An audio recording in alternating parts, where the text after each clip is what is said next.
Historia Unidad 2. El origen del patriarcado. 6. El origen del patriarcado. Probablemente hacia el final del Neolítico y en la Edad del Bronce, con el nacimiento de las civilizaciones, los varones establecieron una nueva forma de relación social basada en su dominio sobre la mujer, los hijos y la naturaleza convertida en propiedad, y dieron origen al patriarcado. 6.1. Definición de patriarcado. Literalmente patriarcado significa gobierno de los padres. Este término designa al tipo de organización social en la que la autoridad es ejercida por el varón. Este tipo de orden social, cuyos varios aspectos siguen vigentes en la actualidad, empezó a extenderse desde el Neolítico y se fortaleció con la institución de la familia monogámica en las civilizaciones antiguas. Aunque el patriarcado se defina como el dominio del varón sobre la mujer, no por ello el matriarcado consistió en un sistema similar con la mujer en posición de dominio. El matriarcado más bien se caracterizó por la centralidad de la mujer en la creación y difusión de la cultura en medio de una sociedad en la que las relaciones eran de igualdad y cooperación, no de dominio. 6.2. Causas de la crisis del matriarcado y del inicio del patriarcado. Hay tres teorías que explican el proceso de debilitamiento de la centralidad femenina en la comunidad primitiva y la irrupción del dominio patriarcal, que no deben considerarse por separado sino relacionadas. El desarrollo de las civilizaciones. Con el incremento de la agricultura y de los excedentes, los asentamientos se convirtieron en poblaciones que evolucionaron económicamente y requirieron la defensa de sus recursos. Esto exigió el ejercicio de la violencia a través de las guerras, a lo que se dedicaron los varones, quizás por el físico más fuerte o por tendencia a la violencia física.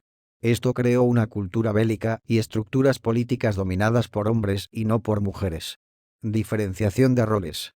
Relacionado con la anterior, las sociedades primitivas reprodujeron el modelo de dominación del hombre en la sociedad, hasta que a ser algo natural.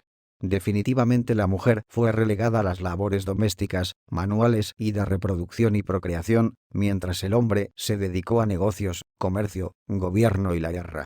Control de la procreación. Con la sedentarización, el varón se hizo consciente de la importancia de la mujer en la reproducción de la especie.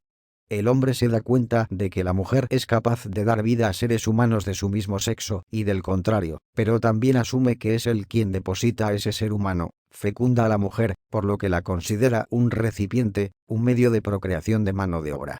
Para ello, la sedentarización hizo que la mujer tuviera mayor disponibilidad para el apareamiento y que el varón se encargara del sustento de ella y de las crías. Se crearon así vínculos de tipo matrimonial y la institución de la heterosexualidad como norma para garantizar la convivencia entre varones y hembras. El equilibrio numérico de la convivencia sexual tenía la finalidad de garantizar la procreación capaz de heredar el patrimonio. 6.3. El patriarcado en la tradición religiosa. El monoteísmo que empezó a configurarse desde Mesopotamia hasta alcanzar su máxima expresión en los relatos bíblicos, refleja el patriarcado como estructura social hacia la Edad de Bronce. El arquetipo de institución familiar, política y religiosa es Abraham, cuyo nombre significa padre de muchos pueblos, padre del judaísmo. Esta fue la primera religión monoteísta y además influyó sobre el cristianismo y el islam.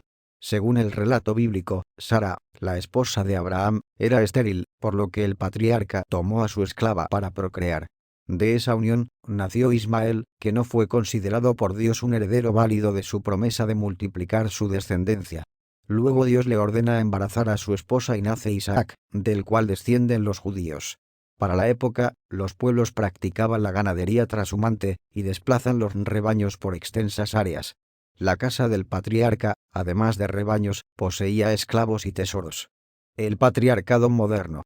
Si bien el patriarcado tuvo un origen familiar, logró configurar las relaciones sociales, la moral, la religión y la política de casi toda la humanidad desde la antigüedad hasta nuestros días.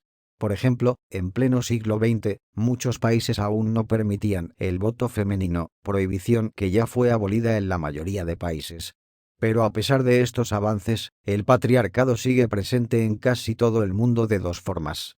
En algunas sociedades sigue fundamentándose en la coerción, a través de leyes que limitan a las mujeres a ejercer varios roles, generalmente domésticos, donde son condenadas a muerte por adulterio y reciben castigos físicos cuando pretenden que se reconozca la igualdad entre géneros. Ejemplo de este tipo de sociedades son algunos países islámicos, donde las mujeres deben cubrirse sin mostrar su físico. En Occidente, donde está la mayoría de países desarrollados, el patriarcado se prolonga mediante el consentimiento subliminal. Aunque las leyes garanticen la igualdad de género, en el inconsciente colectivo permanece el prejuicio de la superioridad masculina, de ahí que las mujeres sean implícitamente subestimadas en el acceso al empleo, a los cargos políticos y gerenciales, suelen ser peor remuneradas que los varones y por tradición, machismo, desempeñan roles domésticos que bien pudieran compartir con los varones, como crianza o higiene del hogar.